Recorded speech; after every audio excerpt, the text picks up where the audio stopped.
All right, so let's get into a really unique take on an astrological remedy. We're looking at a source that kind of steps away from the usual suggestions and offers something totally different for, one of the most significant planets out there, Saturn. So, the big question this all starts with is how do you even work with a planet's energy, especially if it's considered challenging? What's the remedy? Well, the answer we're going to explore is probably not what you're thinking. Yup, you heard that right. According to this astrologer, the remedy for Saturn is to play the flute. It's an unexpected and honestly a pretty beautiful and symbolic idea that connects the huge cosmic scale of things right down to a very personal action. And that, of course, is the million-dollar question. Why a flute? What on earth is the link between this simple instrument and the massive ringed planet so far away? Well, the logic here is actually layered pretty deep, so let's unpack it together. Okay, so the first part of the explanation is all about the physical world, about analogies and elements. The idea here is that a flute isn't just a flute. It's actually a mini model of our entire solar system.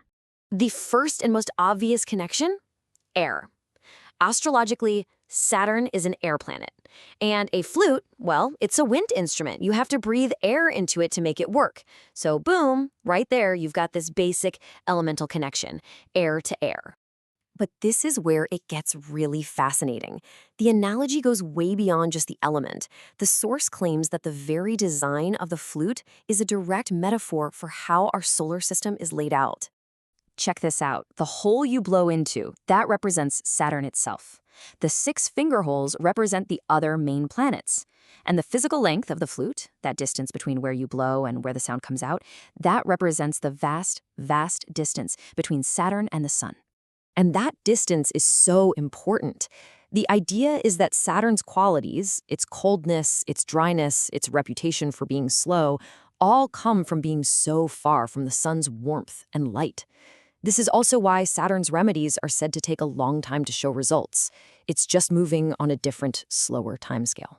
Okay, so we have the physical connection, but the explanation doesn't stop there. Now we're going to shift from the physical to the metaphysical, because this is where simple air gets upgraded to something much more profound, life force. To get this next part, you have to know about prana. The source explains that in Hindu philosophy, prana is the vital life force energy in all things, and it's directly connected to the very air we breathe. So our breath isn't just oxygen, it's life itself. Prana is what gives us life, agility, activity. So think about it. When you breathe your air, your prana, into the flute, the argument is that you're not just making music. You are literally blowing life force into that little model of the solar system in your hands. You're animating it. So let's just trace that logic one more time. You start with Saturn being an air element. The flute is an air instrument. That air is prana, or life force. So by playing the flute, you are taking the very element of Saturn and actively turning it into a vibrant, creative life force. It's a pretty brilliant connection. And it doesn't even stop there. The web of connections keeps growing, pulling in threads from mythology and even the body's own energy system, the chakras. For instance, the source points to Lord Krishna, one of the most beloved deities in Hinduism, who is almost always shown playing a flute. And then it links the physical act of playing to the Anahata chakra, which is the heart chakra.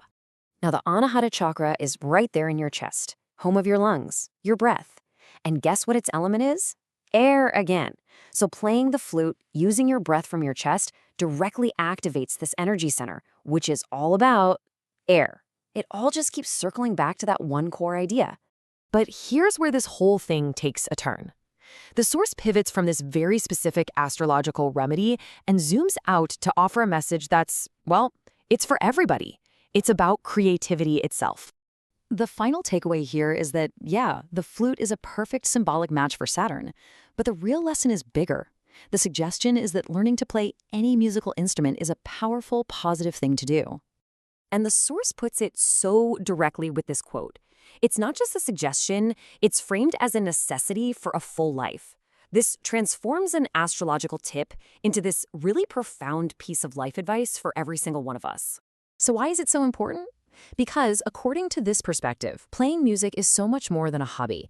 It's an exercise. It's a practice that directly builds up your creative instinct and sharpens your creative intelligence. So when you boil it all down, the crucial point is that we've gone on this journey, right? From a very specific, kind of out there astrological claim all the way to this really universal and empowering idea about human creativity. What began as this little explainer on a remedy for Saturn turned into this beautiful tapestry that weaves together the patterns of the cosmos, the simple element of air all around us, and the very personal, very human act of making music.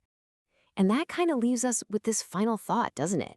Maybe the best way to find our harmony with the universe isn't just about what we believe, but about what we create. Maybe the path is a creative one.